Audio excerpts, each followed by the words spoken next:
and welcome to mini episode 245 of Real Life Ghost Stories. And I have two spooky stories for you today, and the last story comes from the 9th of December 2022, and story number 1 comes from Amelia. It was incredibly exciting to hear my story on 31 Days of Terror 2022, day 11. My stories were about my Poppy, who is an empath, the darkness that walks through my house at night, and my possible precognition, which let me know when my childhood sweetheart left this world in a car accident. I wanted to write in again with some developments and a new story or two. I mentioned in that previous story that at times I can still feel the presence of my deceased soulmate. It can be as simple as smelling his cologne around the house, or a ray of sunshine as I walk past a window when I'm feeling especially blue. Now this may be a coincidence, but maybe not. The day I listened to my story being read out, I was driving to Canberra, which from where I live in Sydney is about a 3-hour drive. Normally an easy drive as it's mostly highway, but on this day it was terrible weather with heavy rain and windy as heck. As you can imagine, it was quite dark, so even though it was lunchtime I had my headlights on and visibility was still shocking. However, as Emma was reading the section of my story where I talk about the times where I still feel my husband, there was a gap in the rain, and a very bright beam of light broke through the clouds and shone into my car. I could feel the warmth of the sun, and even though listening to the story was making me feel a bit emotional, I had to laugh out loud for the joy that I instantly felt. This ray of light then dissolved back into rain and clouds, but only after the episode had finished a few moments later. Now this may have been a coincidence, but I like to think it was just another example of how he is still supporting me even though he cannot be with me. When this episode aired, I hadn't mentioned writing in to my sister, who is also a fan of the podcast. Hello Percy, who will get a thrill from being mentioned by name and relieved that I used her nickname rather than her full name. While she said she enjoyed the story, there was one bit that stood out to her. At the end of my story, I apologised for my stories not being very scary, and said that the reality for me is that the paranormal isn't always scary. She was surprised that I left out something that she personally finds terrifying, and from memory, I think Emma has mentioned it freaks her out before too. Don't worry, it's not little grey aliens. For as long as I can remember, every now and then I see something very out of the ordinary. I'll be in a crowd of people, such as a shopping centre food court at lunchtime on a Saturday, at the pub on trivia night, or at the dog beach on a beautiful Sunday afternoon. And I swear I glimpse myself. Not a reflection of myself, but a person amongst the group that looks exactly like me. She has the same face and is always the same age that I am. I suppose you could say a doppelganger. But even creepier is that she doesn't wear the same clothes I am wearing at the time, and sometimes doesn't have her hair the same, which is how I know it isn't a reflection. She has never been close enough for me to speak to, but she is always looking straight at me. Sometimes if I look away, she is gone when I look back, but other times she is still there. She also doesn't seem to be interacting with the people around her either. As I mentioned in my previous story, I've never been diagnosed with any condition that includes hallucinations, and my sister has also seen her twice. On both occasions, in fact, she was the one who drew my attention to her. So as Emma always says, I take great comfort in the validation that my sister has shared this experience. I mentioned the dog beach before in the example scenarios because I think my dog has also seen her. Shout out to my Great Dane Tiny. As we were walking down the beach, my dog ran into the waves chasing birds, which is his favourite part of the beach. As he came back onto the sand, having failed yet again to take flight to chase the seagulls, he looked down the beach to where I had just seen my double, about 50 metres from where I was standing. Without hesitation, he started sprinting towards her, surely worrying that I was walking off without him. In panic, I screamed his name, instantly afraid of what would happen if he reached her. Thanks to an excessive amount of recall training, at the sound of his name, he slowed and turned to where I was actually standing. Confused, he looked back at my double and then sprinted back to me. As he reached me, we both looked back to where my double had been, and she was gone. His hackles were raised and he was growling as his eyes were darting around. Feeling very freaked out and unsettled, we made a quick exit back to my car and got the hell out of there. Now, it may seem odd, but while the thought of having a doppelganger is scary to me, I don't normally feel scared when I see her. It's unsettling and I feel a bit freaked out, but not scared. But when I thought of Tiny actually reaching her and not knowing what she would do, I felt completely terrified. Maybe this is because she has never interacted with me before other than staring, and she has never been close enough for me to touch or speak with. Then again, now as I type this, I just got a violent shiver that ran down my spine. Maybe I should be scared, because reading it over, what the actual fuck? So I need a nice story to end with. My next door neighbour Lily recently lost her husband of 45 years, Lou. I know it doesn't sound very nice, but stick with me. Lou died from a heart attack, the third he had in his lifetime. A heavy-set man all his life with not the healthiest lifestyle, he used to always joke that his ticker was as healthy as a horse. Admire Rakti, to be exact. Just for some context, Admire Rakti was a thoroughbred horse that died of a massive heart attack after finishing the Melbourne Cup in 2014. The Melbourne Cup is an annual 3,200 metre horse race here in Australia that is referred to as the race that stops the nation. However, like all horse racing, the toll this takes on the horses themselves is in some cases dire, with 7 horses, including Admire Rakti, dying or needing to be euthanised in the last decade following the race. It's this sombre fact which my neighbour was alluding to in this joke about his heart. Now, I'm quite close with these neighbours, Lily and Lou, as we first met at a support group for families of deceased veterans. My soulmate was an active serviceman when he was killed, and their son died in Afghanistan. This was before I moved into my dream home, which ended up being right next door to theirs. They were incredibly generous people, who always made me feel welcome in their home. A few days before Lou's fatal heart attack, I'd been over at their house for a barbecue and beer session. Lily had mentioned to me that she had been having dreams that Lou was going to have another heart attack, but always woke up before she knew if he was okay. Knowing about my precognition tendencies, she asked me if I had any similar dreams. The truth was that actually yes, I had been having dreams too about Lou having a heart attack. My dreams, however, were far more detailed than Lily's and always ended with confirmation of Lou's passing. This conversation went on for only a few minutes before Lou put a stop to it, jokingly calling us both witches for discussing his death so freely in front of him. He then said, "Maybe I would have the last laugh and just go ahead and die." While this joke may seem in poor taste and we may seem cruel for this discussion now, the truth is that Lou had always had a dark sense of humour and freely joked about his heart condition. See previous Admire Rakti joke for proof. He was honestly one of the funniest men I've ever met, very quick-witted and sarcastic, so jokes of this nature were right up his alley.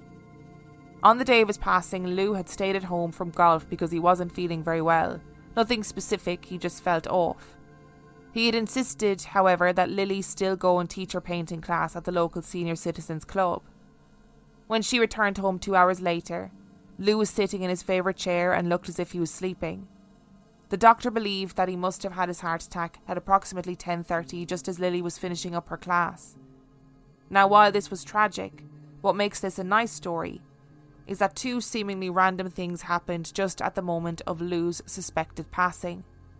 Lily was playing music during her painting class, and she remembered distinctly that she was wrapping up her class and the song "They All Laughed," written by George and Ira Gershwin, came onto the speaker. It was the version recorded by Ella Fitzgerald and Louis Armstrong, which is one of her and Lou's favourite songs. It talks about love overcoming all those that would doubt it, with the line at the end of each chorus being, "Who's got the last laugh now?" If you don't know it, look it up, as it's actually a super sweet song.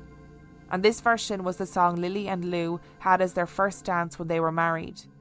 Once the song was finished, as Lily was remarking to her students how much she loved that song, her phone beeped with a voicemail from a private number. This was odd, as her phone had been in her pocket and she hadn't heard it ring or felt it vibrate until the voicemail came through. The message is mostly static sounding, almost like white noise, until quite clearly you could hear a voice say "last laugh" and chuckle. The message then goes silent until it cuts out. Lily still has this voicemail, and we believe this was Lou's way of saying goodbye in his own unique and typically comical way, maybe even reminding us two witches of the joke that he made that other night. And whenever Lily and I get together now for what we renamed Witches and Wine sessions in honour of this joke, we always listen to this song, and I think I'll go put it on now. No, stop, Amelia, my heart.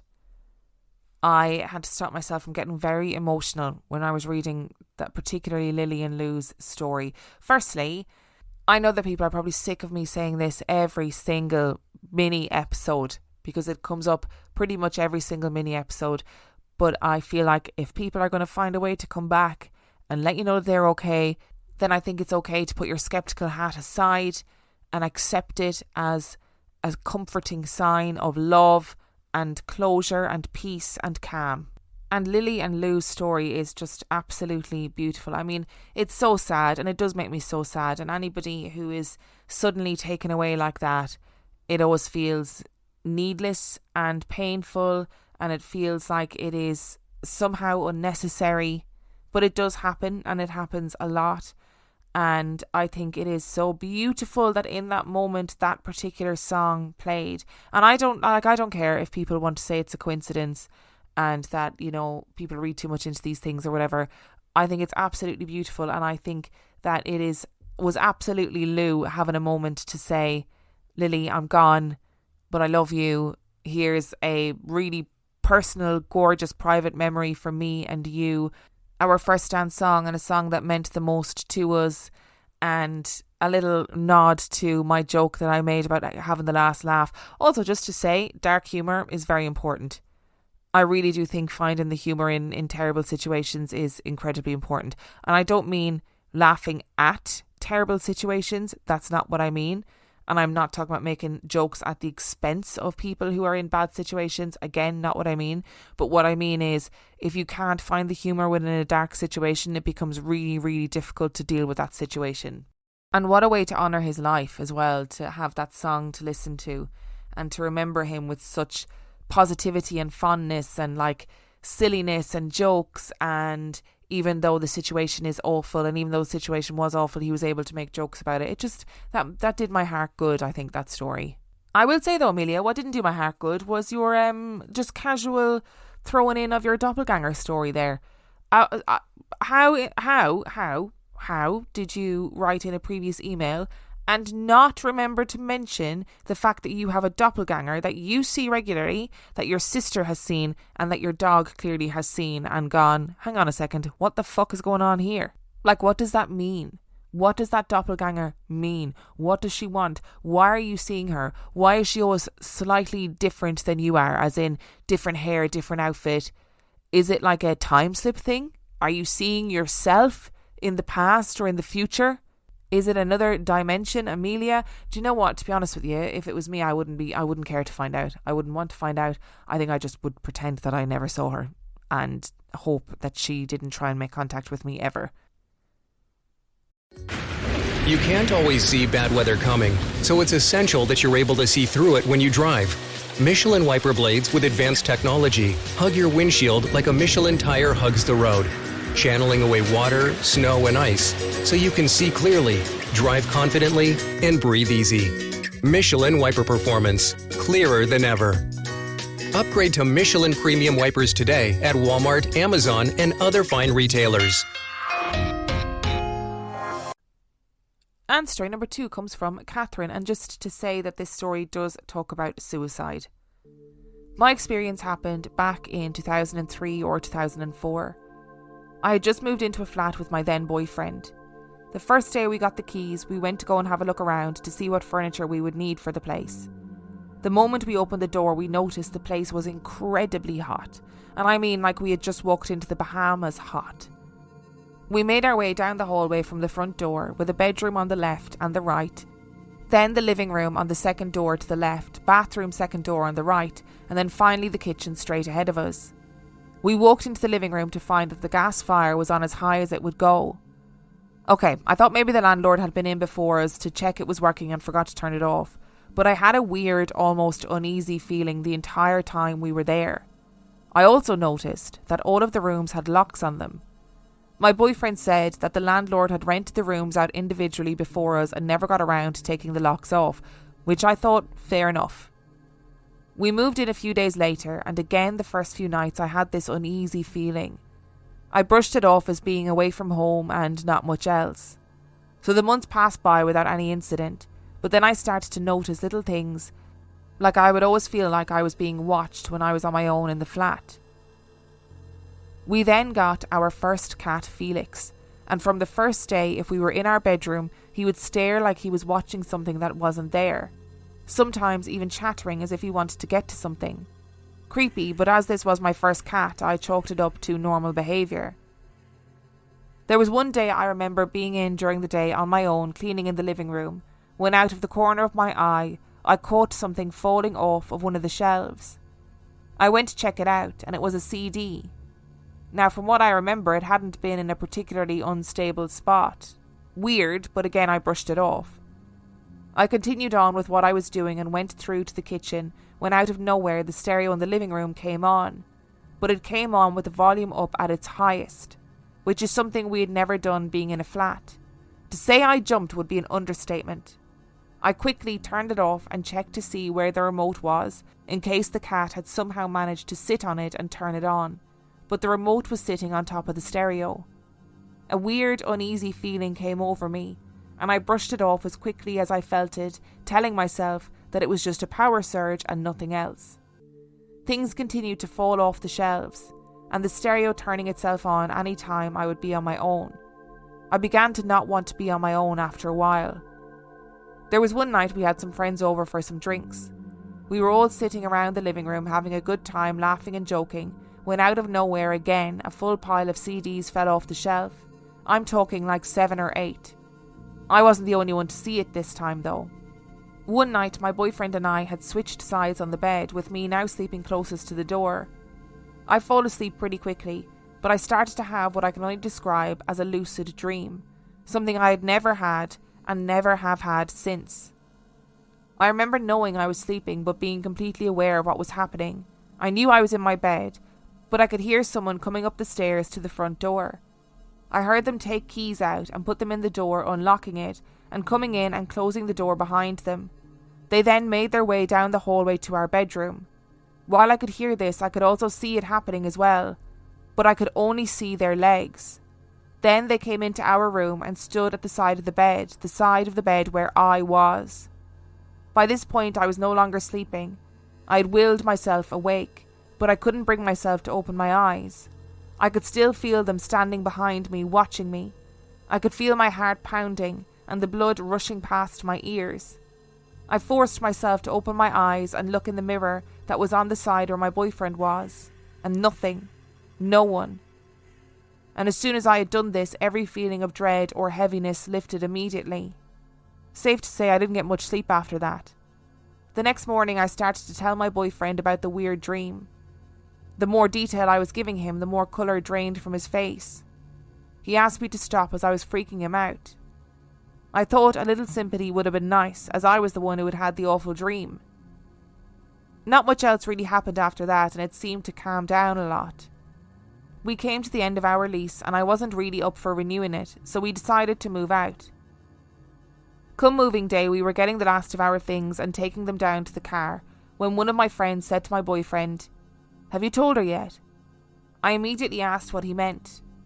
We got to the car and my boyfriend turned to me and asked, "You know how the flat was rented out as individual rooms?" And I said, "Yeah." "Well, the guy that rented out our room, he took his own life. He hung himself over the bedroom door. He wasn't found for a couple of days." I immediately had cold shivers all over my body, full body goosebumps. Christ, I had so many things going through my head. My boyfriend then told me the reason he knew this is because he had been chatting with our downstairs neighbour, who happened to mention it a few days before I had my dream. That was the reason he freaked out so much when I told him about it. Turns out our landlady had asked him for help getting into his room and they both found him. My boyfriend had been keeping it from me so as not to freak me out anymore. I kind of had this feeling after he told me, like something clicked. It had been him I'd seen in my dream. I still get goosebumps to this day when I think about the dream or the whole situation. I often wonder about who lives there now and if they have had any experiences. Oh, that is freaky as shit. And also another piece of evidence for the always go with your gut instinct brigade, because you immediately felt like there was something wrong, and turns out there was something wrong. And the fact that this, apparent electrical surge, which I know was what you first thought it was, the fact that it only impacted the stereo and only the stereo came on at full blast, was weird, right? Because in the electrical grid in your house, lots of appliances are connected to the same circuit, right? As far as I know. So if it was an electrical surge, then other things in your house would be impacted, not just the stereo coming on full blast. And I know there are lots of people who are firmly in the camp of anything that happens in a dream state is just a dream. It's not paranormal. But I think that sometimes when dreams happen, like Kathryn said that she had this dream and never had it again, and never had a dream like it and never experienced a dream like it, I do think there's something in that. I think there's something weird that is happening there. I also agree with your boyfriend at the time not telling you. I think blissful ignorance is often a nice state to be in. Thank you so much for listening to today's episode. Thank you to Amelia and Kathryn for sending in your stories. Remember, the last story came from the 9th of December 2022. And if you would like to send in your story, you can do so by emailing it to reallifeghoststoriespodcast@gmail.com. You can also check out the website, that is reallifeghoststoriespodcast.com. And if you are desperate for extra content, you can subscribe to Patreon. That is patreon.com/reallifeghoststories, where for $5 a month or $2 a month, you get access to heaps of extra content, as well as every single main and mini episode completely ad-free. And on that note, I shall see you next time. Welcome to BreezeLine, where you'll say, "Ta-ta, T-Mobile," because we've got more reliable home internet that's a whole lot faster. In fact, 10 times faster. No, seriously, because we have real internet backed by our fiber-powered network. And T-Mobile, well, they just have a 5G cellular network. So act now to get superior home internet. Find your perfect speed with prices starting at just $19.99 a month for 24 months. Terms and conditions apply. Go to breezeline.com to learn more. Some people might say coffee doesn't need chocolate, but you're not some people. You're a dreamer.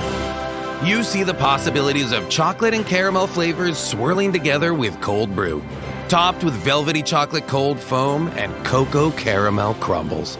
That imagination can only be rewarded with Dunkin's new caramel chocolate cold brew. It's a cold brew dream come true. America runs on Dunkin'. Price and participation may vary. Limited time offer. Terms apply.